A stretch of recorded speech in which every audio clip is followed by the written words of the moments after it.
Hi, class, and welcome to Chapter 3, The Social Self. Today, we're going to start talking about what it means to be us versus other people. And some questions you might want to ask yourself are, right, who are you? And what makes you you? And how did you get there? We talk about social psychology as the scientific study of how we are affected by others. So, what does it mean to have have an us here? Do all creatures have a sense of self, a sense of I am me and the world is something else? Do they all have it from birth? What about, are we the same person throughout our lifetime or in different situations? And if not, is that something that changes? So these are kind of the questions that social psychologists are going to look at from a philosophical perspective, but we are going to be doing research on this. So without further ado, let's jump right in and define what we mean by the self. Well, before we actually do that, I would like to think about you, or you to think about you. When you think about who you are, how do you perceive yourself? Do you think about the things on your ID, your height, your weight, your skin color, your hair color, your eye color? Do you think about your social descriptors, the relationships you have, being a mother or a child or a brother or sister? Do you think about the groups you're a part of, Stetson University, other groups you might be part of, or your social roles as a student, my role as a professor? Do you think about psychological descriptors, your traits, your attitudes, the things that kind of mentally make you you? Or even some kind of vague or holistic descriptors, right? I'm feeling tired right now, or, I'm a good person. And thinking about how this changes over time is a really fascinating thing.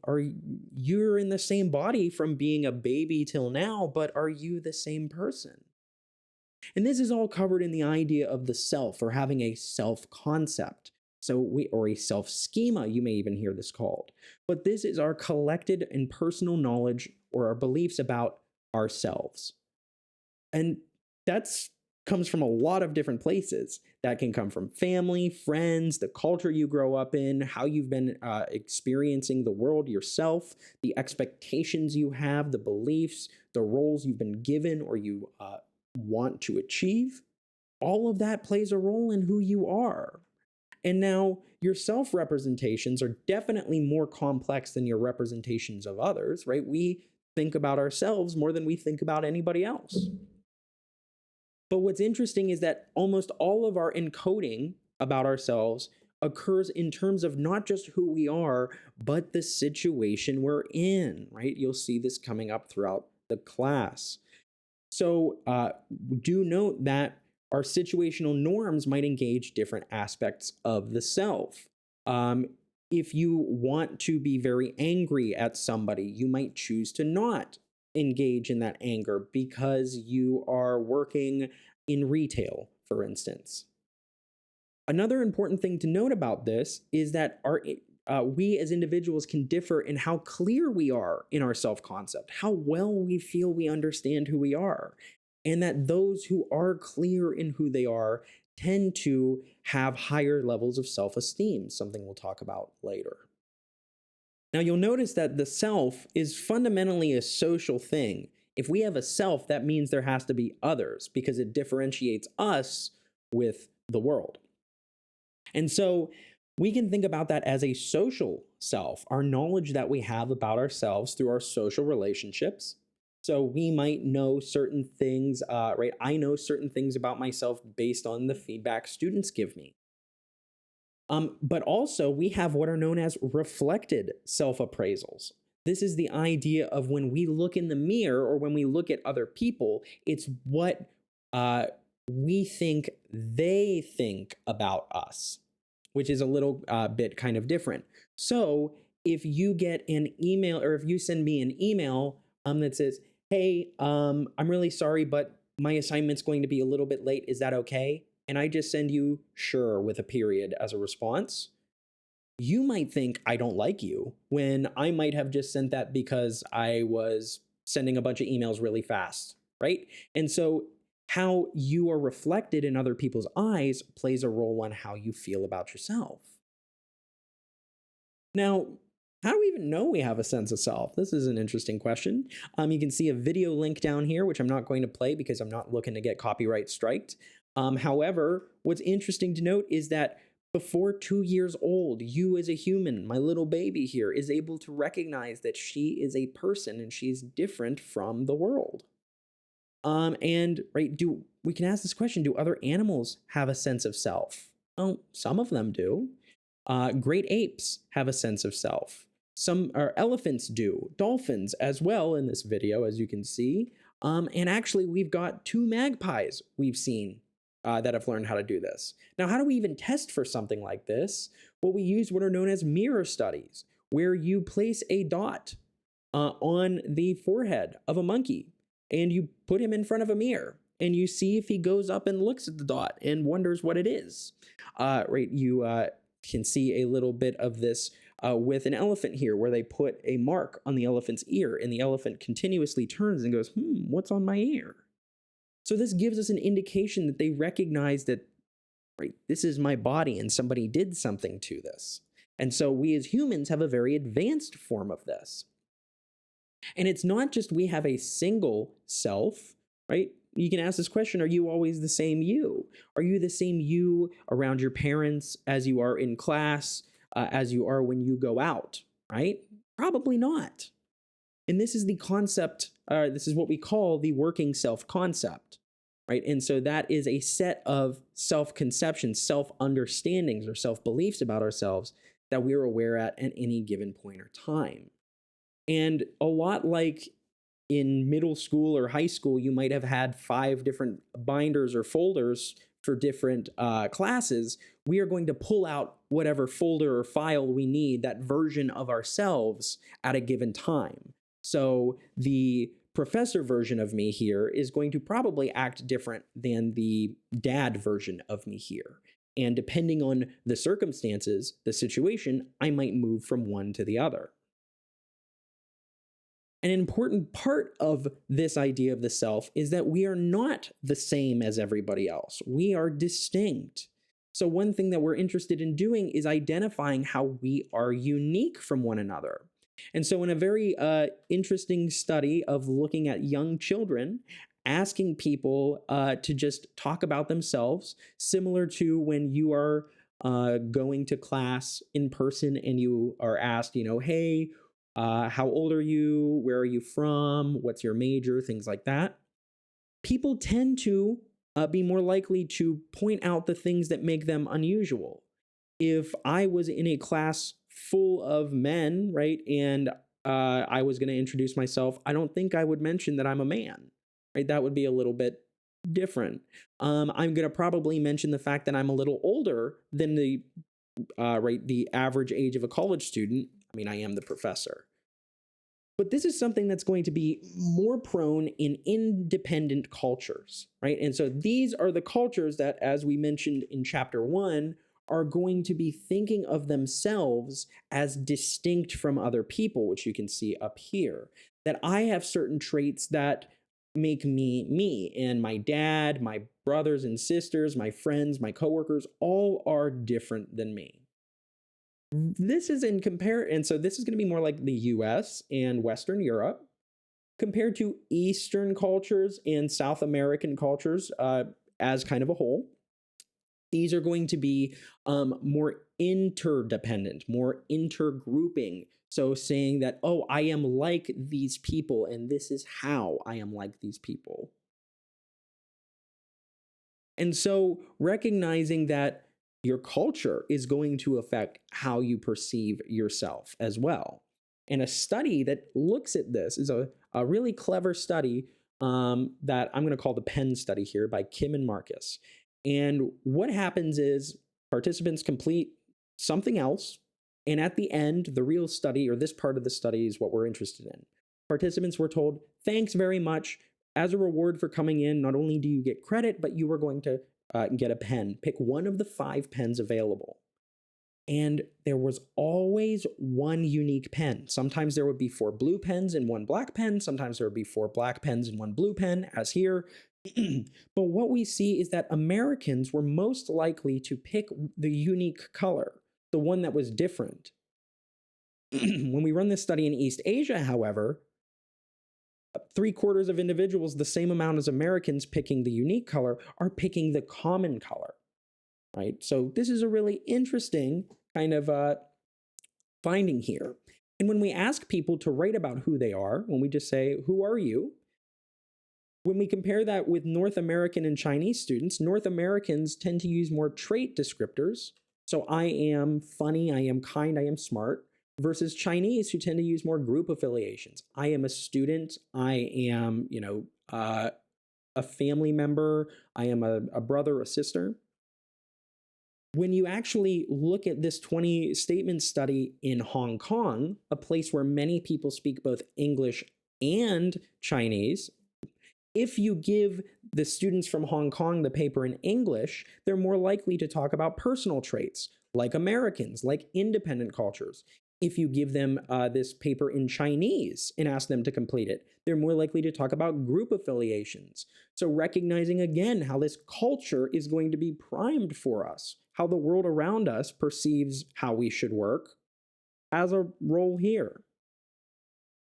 Building on this, another study looked at two sets of pictures here, right, where you see pictures with matching or mismatching emotions, where the focal person in the center of the frame is either going to be happy when everybody else is happy or sad when everybody else is sad, or mismatching, right? Sad when everybody else is happy or happy when everybody else is sad, like this. So what we did was we asked Americans and Japanese to just look at these scenes and describe what is going on. When we ask them to describe, what's interesting is Americans are more likely to focus on the first person, right? The person in the kind of focal person, where Japanese participants are more likely to focus on the emotions of others when the background characters are mismatched. So not just focusing on this main person, but all of the other people around there. So now we kind of understand the self, how the self is, created and how it's related to culture. But how do we gain self-knowledge? How do we come to understand who we are? Well, just like Wilhelm Wundt did all the way back in 1889, the beginning of psychology, we use introspection, looking inward, this insider information. Why? Because, well, nobody knows you better than you. Is this a useful process, though, you might ask? Well, it's not something we tend to do often. We don't usually sit down all day and think, why do I do this? When we ask high school juniors, people who are very concerned about who they are doing it about 3 times a day on average. There's also some limits to introspection. Do we necessarily know why we like things? Should I be spending a lot of time wondering why I married my wife? That's probably not for the best, right? So it could be useful, right? And so with this idea, we can actually trigger introspection or self-awareness. How? Well, when we focus on ourselves. So if you see a mirror or anything like that, we tend to be able to notice this and say, hey, I'm not acting the way maybe I want. So self-awareness theory is when we are focusing on ourselves, am I living up to my own personal standards, the things I think I should be doing? And so what happens if we are aware of the disparity? We go, oh, I wanted to be a good father, but I yelled at my daughter. Well, that might cause us some dissonance. It might make us change our mood state. And we might try to connect to this sense of escaping the self. We might try to get out of that and say, this is not why I am who I am. However, it's not always bad, right? This can help us follow our morals and we can conform to our personal standards better. So recognizing that when we are noticing ourselves, when we are aware of the things we are doing, who we are, how we're doing this, why we're doing this, we are more likely to follow our self rules, which is a good thing.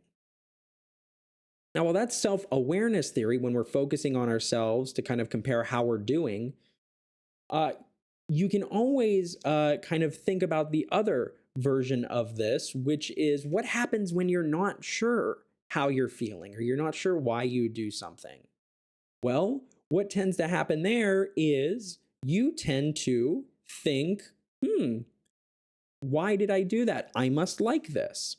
So, the self perception theory is the idea that right, when you're not sure why you feel the way you do about something or why you would do something, you are going to look at your behaviors. You are going to perceive yourself in what you do typically.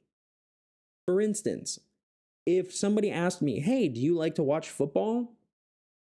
If I don't have a very strong feeling about football, what's going to happen is I'm going to have to ask myself, do I watch a lot of football? And if I think, yeah, I do watch a lot of football, yes, I do like football.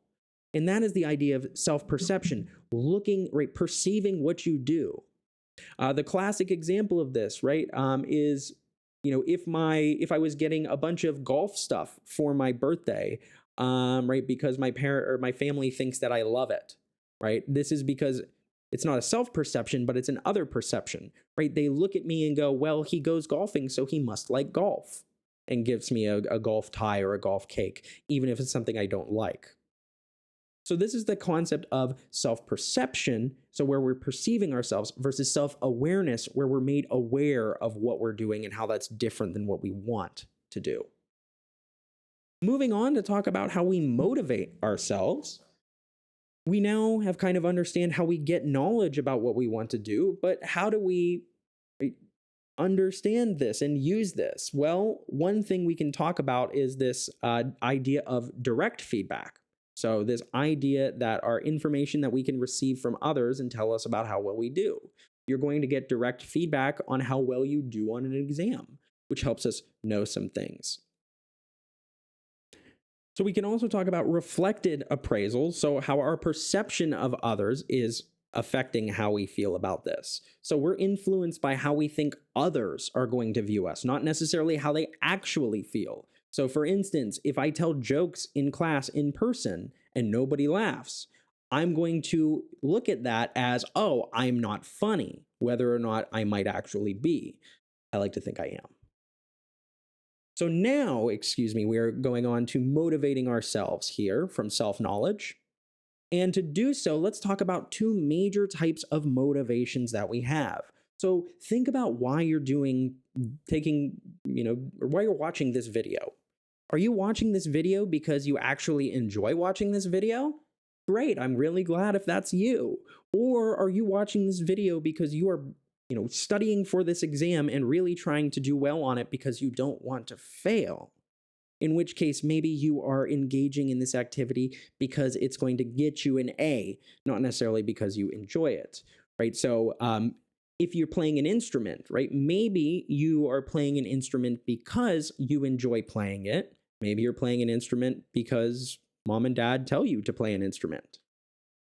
And how doing something like, playing soccer could be due to an intrinsic motivator, I enjoy it, or because I want to succeed. Well, does this really affect us? Yes, and it affects what we choose to do. So in one study here, we took a bunch of markers to little kids here in a nursery school, and all students were asked to draw a picture with these really cool markers.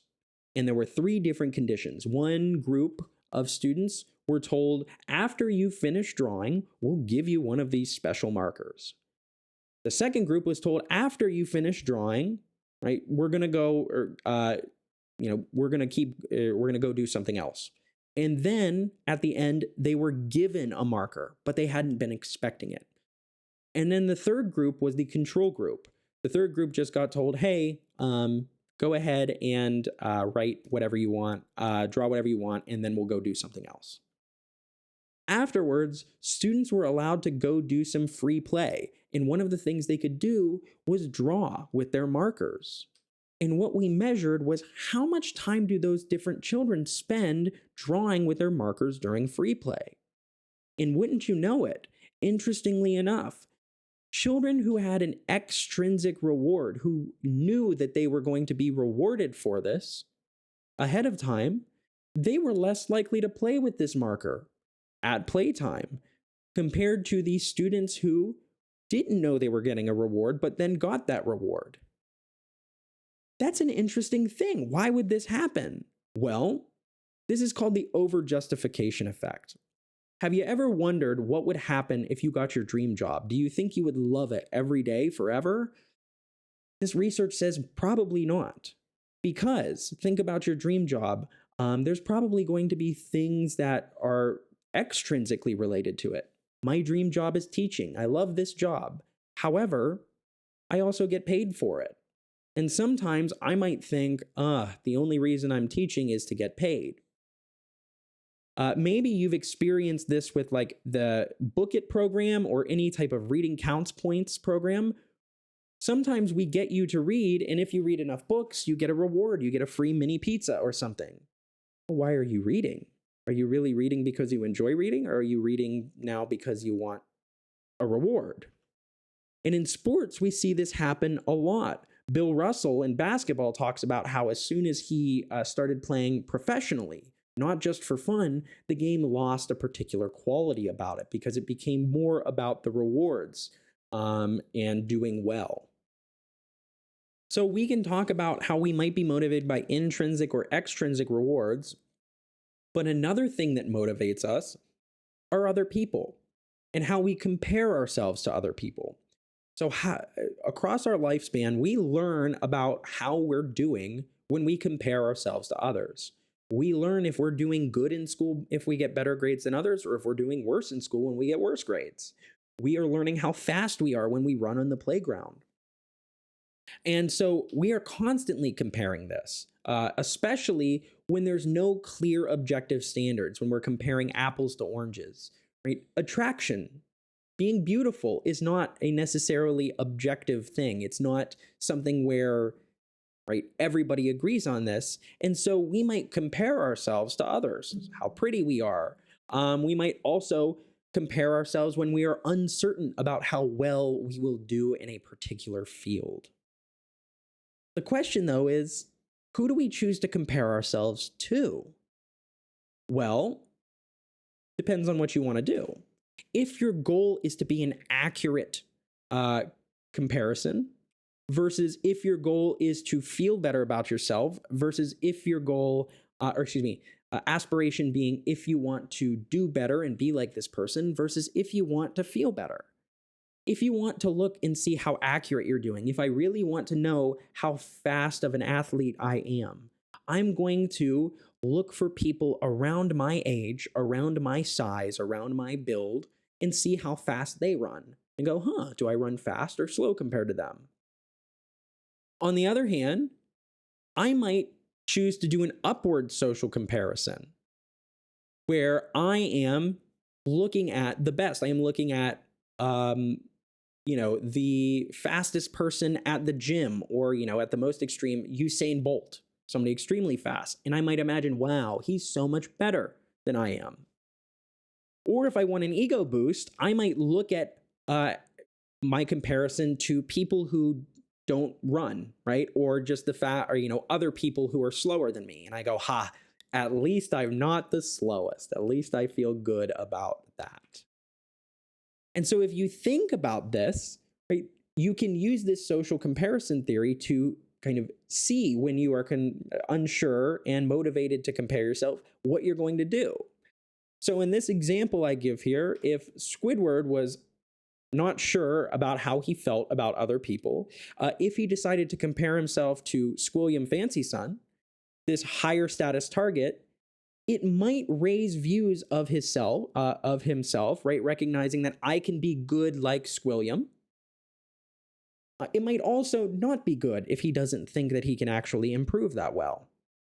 On the other hand, he can look downward like you would on a ladder. So he's looking upward at Squilliam or downward to Patrick and say, hey, at least I'm not stupid or, right, having issues with understanding things like Patrick maybe does. So social comparisons are like a ladder. You can look at them up or down. With these upward social comparisons, looking how we can see things being better, right? Looking up towards Squilliam. So we could look at the best and maybe feel inferior. I might look at Usain Bolt and say, I am never going to be that fast, and that's just something that's going to happen. If I look at somebody who's just a little better than me, maybe I think I can improve. Compare that to downward social comparison. This is going to be really useful unless you think this is something that could happen to you, right? Oh, at least I didn't, fall and hurt myself is something you might not want to think about if you're about to walk over the same thing where you could fall and hurt yourself. So social comparisons are another way that we're motivated to figure out how we want to act in a group. So another factor that relates to the self is going to be our ideas between esteem and efficacy. We've probably all heard of the term self-esteem, but what do we mean by that? Well, self-esteem is our evaluation of our own self-worth. It's how you, right? It's to the esteem that you hold yourself to. Do you hold yourself in high regard, high esteem, or low esteem, low regard? And so this is internal, subjective. It's based on your feelings of how we're regarded. And so it is your beliefs of how likely you are to be included or excluded.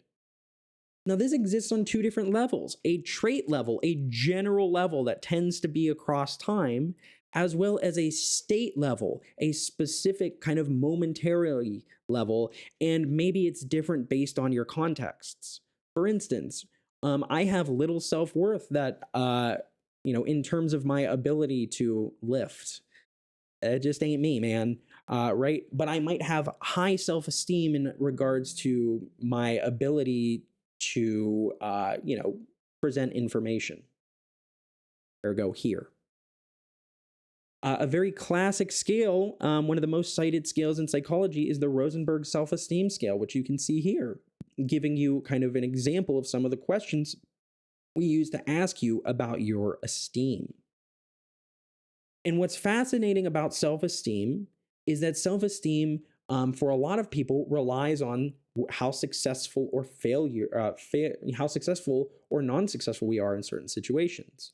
If we are successful in our academics or our work, or if we're successful in our sports or our health, our social life, or anything we find important, whatever it might be, if we fail in those domains, we are going to have low self-worth. If I feel that I am a bad professor, I am a bad father, and a bad husband, and those are things that are important to me, I'm going to have low self-worth. But chances are, if I have a lot of concepts, or if I'm a complex person, if I have different domains, I have my work life, my home life, or my family life, right, including being a dad and being a father. And so, for instance, if I put my eggs in different baskets, right, instead of having all my eggs in one basket, I might handle an issue with my self-esteem much better than if I only was worried about, say, if I didn't care necessarily about my kid or my wife, and I found out that students didn't like me, that would be a lot harder on me than if it was the case where I did like myself, I did care about my kid and my wife, in which case they would say, but we still love you, right? Putting my eggs in different baskets. A good metaphor here would be like the balloons in Up. The more balloons you have, the more domains in which you feel that you are worthy, you are, able to do things, the less likely it is that this whole building is going to come crashing down on you. And hopefully that makes a little bit of sense for you. And recognize that most of us have relatively high self-esteem. I understand that. And while we have high self-esteem, there's a good reason for this. It's because it makes us more optimistic about the futures. It'd be hard for us all to live if we thought tomorrow was going to be worse than today and the next day was going to be worse, because why would we want to continue? So you got to recognize, though, that this is different than narcissism, which is extremely high self-esteem alongside a lack of empathy. You can have high self-esteem, I can feel like a good person, as long as I don't also think, right, but I'm the only person that matters here. Self-esteem is really also helpful if you are in a situation where you are thinking about death. Oh boy, how fun. So terror management theory. Terror management theory comes down to the idea that there is a terrifying idea that we are going to die one day, and there's nothing we can do to stop that. How do we deal with that terror? How do we manage that terror? Well, one thing we do, right, with that anxiety is, right, well, we kind of look at our lives, we look back, and if we've had high self-esteem, we don't feel as worried about dying, right? Because we might feel that we can live on through our legacies, both our personal legacies and our cultural legacies. And this will come up again in a couple minutes, this idea that our cultural legacies, the countries that we live in, the systems that we work in, what we do, we want to continue on after we go because we were part of it. Now, I do want to note that there is a difference between self-esteem and this idea of self-efficacy, another very important concept. So self-esteem is this idea of your feelings of self-worth, where self-efficacy is your confidence that you can actually do a specific thing. So you can have low self-esteem. You can feel like a worthless person, but you can still feel like you can succeed at taking an exam.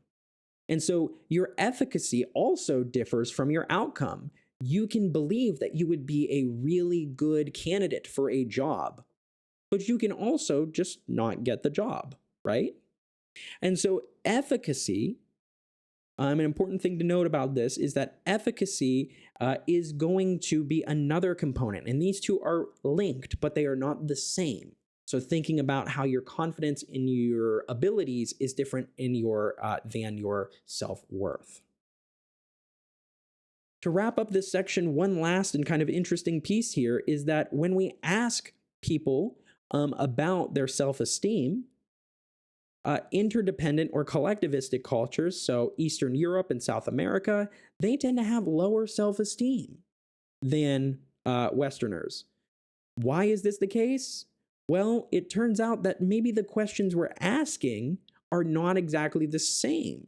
And so the questions related to this, that we're asking for Western cultures, Americanized cultures, American type cultures, we see that as people from Eastern cultures move to the West, they tend to kind of gain this idea, this cultural idea of self-esteem. So arguing that this is not just a human thing, but also somewhat cultural as well.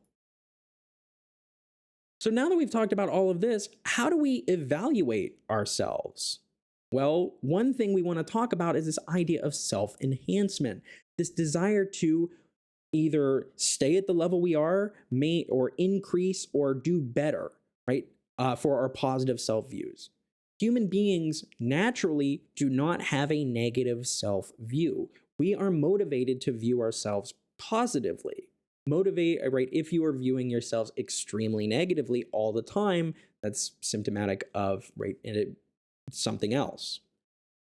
It typically is the case where we all believe, especially in interdependent Western cultures, that we are better than everyone else. We are better on average than most people. When you ask people, are you more alert than the average driver? Americans, 3/4 of the time, are likely to say, yes, they are. How can 3/4 of people be better than half of people? They can't. So kind of bringing up this idea of self-affirmation theory here, we can talk about this idea that we are going to maintain a sense of self-worth when we're confronted by things that lower our self-esteem. What happens if you get an F on an exam? Well, you're probably going to think about something related to how you're good in a different domain. You're going to affirm yourself. You're going to say, I might have not done well on that exam, but at least I have really good friends, or something of this sort. The idea is that you are going to affirm who you are. You are going to not feel as threatened about that, and that is going to help make you feel better. One study found that when we have coffee drinkers read that drinking coffee might be bad for their health, this is going to cause threat for coffee drinkers. They don't like to hear that. But if those coffee drinkers self-affirmed beforehand, said, I drink coffee, whatever, but I still go work out, they are going to be more accepting of the fact that coffee might be hurting them. They are going to accept that fact instead of being defensive. So self-affirmation theory is the idea that we are going to want to get positive information about who we are. However, sometimes we are also not looking to affirm ourselves. We are looking to verify or find the truth about ourselves. Sometimes we want to see ourselves as how we believe we are. And this can give us a sense of predictability. If I think I'm a bad person, right, even if this is negative, I'm going to look to see if other people think I'm a bad person. On the other hand, if I think that I'm a good person, or I think I'm a smart person and I do bad on an exam, I am going to call up my mom and ask her to kind of, confirm my point, verify the fact that I am that I am smart, even though I've gotten something that says otherwise. So again, looking at this idea between affirmation and verification, affirmation is this idea that for a lot of times we are going to, when we're confronted with negative information in a situation, we are going to be motivated to deal with it somehow, figure out a way to think about how we're still good. Self-verification, on the other hand, is how we want others to view us as we view ourselves. If I think I'm a good person, I want other people to view me that way. If I think I'm a bad person, I want other people to view me that way as well. So with that, we can kind of move on to our penultimate topic here, self-regulation. Self-regulation is going to be this idea of checking yourself before you wreck yourself. So the ability to control your actions, control your thoughts, and direct them in a way you want. If I'm getting very angry at something, I can take a moment, calm down, do something. We are not reactive creatures. We can choose what to do. You might be in a college class and you say, I have to go to the bathroom, but there's 10 minutes left in class. I'm going to go ahead and wait.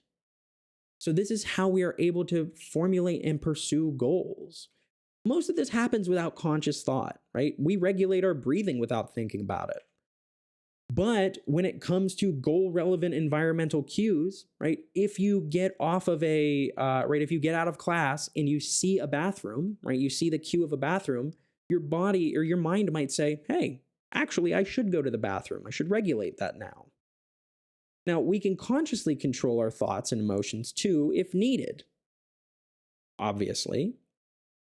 But you'll notice that some goals might conflict between the working self-concept and the stable self-concept.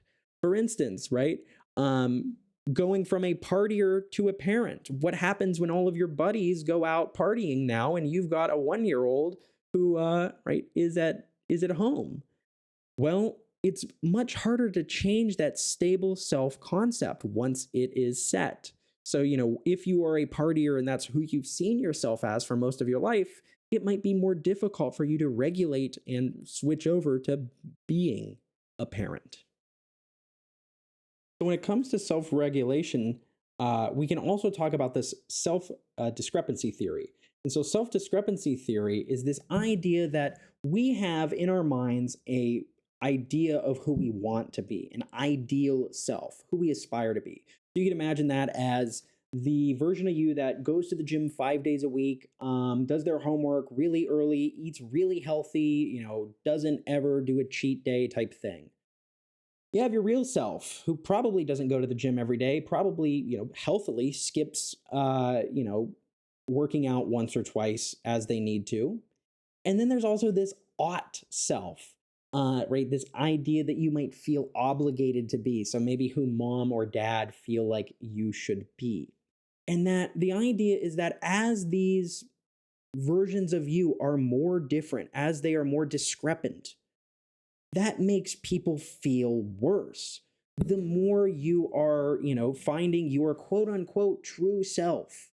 That is going to be something very important for you, and it helps you to regulate your thoughts and feelings. Keeping that in mind, we can use regulation to figure out what we should do. Using two types of focus here. We can talk about promotion focus and prevention focus. This idea that we can either choose to approach a situation, or we can choose to try to withdraw from a situation or focus on how it isn't as bad. So, right, in an example of this, right, you are going to have an exam in this class. And so on that exam, you are going to have to answer questions. Now, when you think about this exam, how are you focusing on it? Are you thinking promotionally? I'm going to go ahead and learn all this material and really understand it and really try to do well on this exam. It's a promotion focus, right? You're looking at how things are going to be good and you're going to promote doing well. Or about this prevention focus, this idea that we can increase withdrawal. So you're not thinking about how it could be good, you're thinking about how can I avoid getting a bad grade? Both of those are trying to do well, but they're for very different reasons. And you can notice that prevention focus is going to be a lot more related to negative affect, avoiding negative affect, preventing a bad thing from happening versus promoting something good. And with that, we kind of can also talk about how we choose to regulate, how we choose to control ourselves. And a lot of people believe this is what we call a resource model, that this is a lot like having gas in the tank, that self-control is a limited but renewable resource. And this idea that, right, you have to make some kind of self-control argument here that there's some delicious cake I want to eat, but I'm trying to diet. How do you have self-control to not eat the cake? Well, this argument is going to posit that imagine that you've taken a really tough exam or had a really long day at work and you're mentally drained. We'll call this ego depletion. Your ego, your kind of mental ability to do a lot of heavy lifting is depleted. You're tired. If we, right, are running out of that energy in the tank, that ego depletion, then we're not going to be able to regulate. So that is going to be this idea when our self-control resources have been used up, it's harder now to do those self-control. People argue that this can be built up like a muscle, right? That you can learn how to do self-control over time. But, and this is a very important but, people who don't believe that self-control is like a muscle, people who believe that self-control is unlimited, right? That you don't have to refill the tank, they don't have a depleted ego. They can continue to go on no matter what. So it's interesting in arguing that, right, this perspective, right, can affect you here in how you choose to act and how you are able to control yourself. Interestingly, one way that we can do better at controlling ourselves is through this high or low construal. If we think about things abstractly, not in the immediate now, but in the kind of general or the broad rather than the specific and concrete. If we try to think about things without bringing our emotions into it, trying to take our emotions out, using problem solving versus emotional thinking.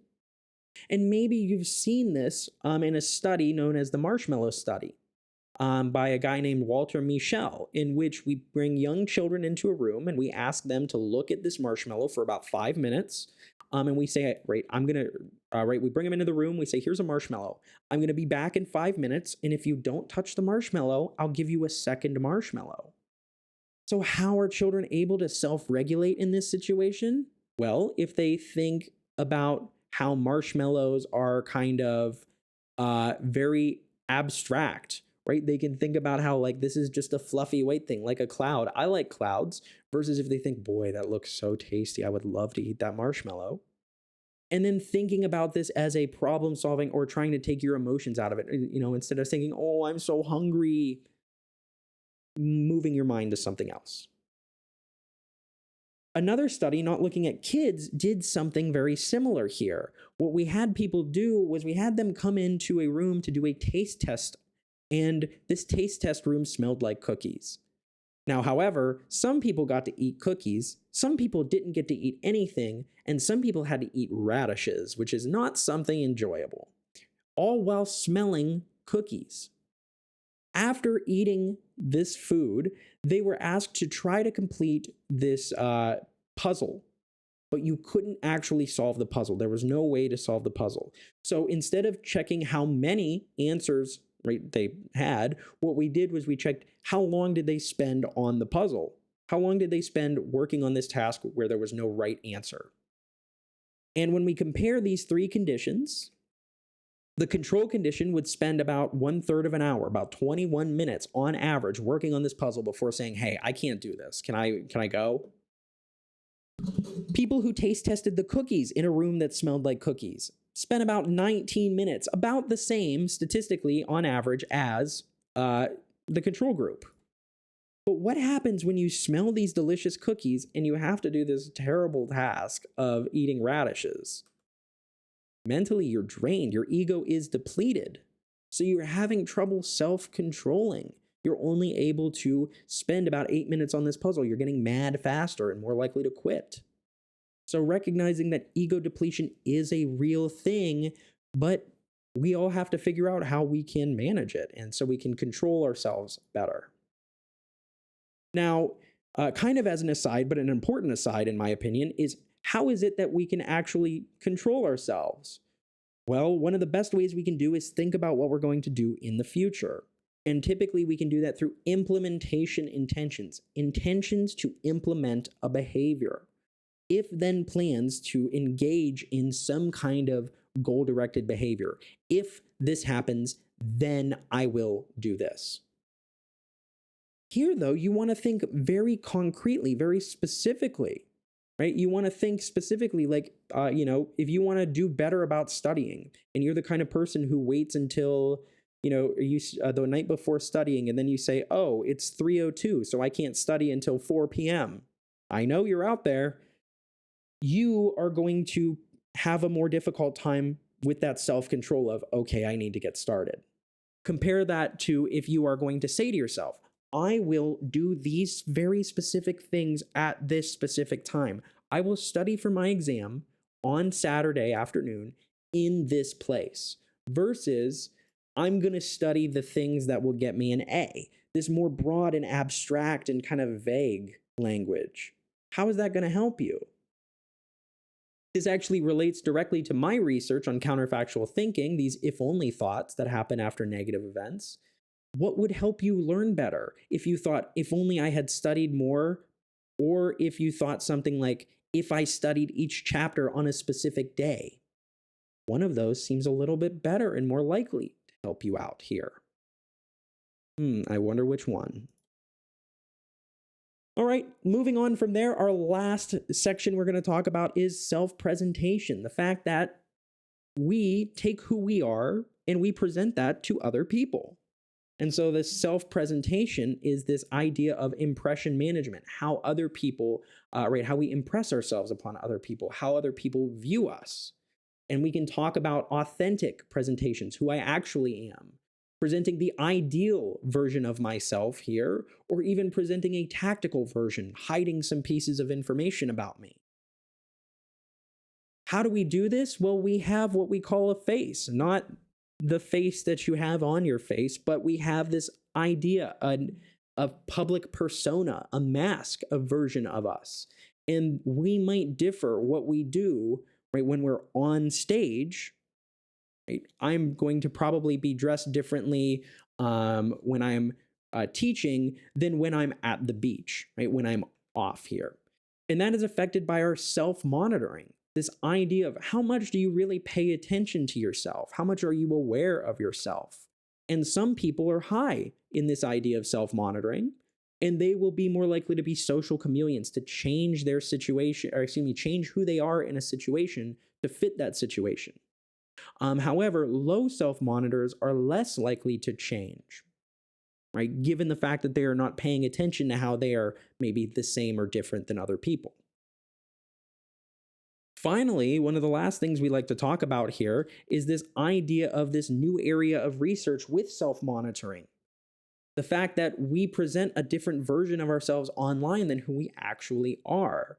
And what we know, funnily enough, is that self expression, when we look at people's tweets, is actually rather accurate to who they feel they are, except for things like physical characteristics. So it does seem to be the case that people tend to present themselves as accurate online. However, one thing people online or even not online might do is self handicap. You might engage in behaviors that don't set you up for success, shooting yourself in the foot, right? You might choose to not study for the exam until the night before, even though you know it would be good to do that. Why might you choose not to do this? Because you realize, well, if I do bad on the exam, I have an excuse. I have an excuse as to why I did bad. So that helps us to kind of explain why an individual might make a bad choice on purpose so that they can have an excuse here. And with that, that covers everything we were talking about for Chapter 3, the social self. Hopefully you all found this somewhat educational. If there's any questions, feel free to reach out to me. But otherwise, I hope you all have a great day, and we'll see you for the next chapter. Bye-bye.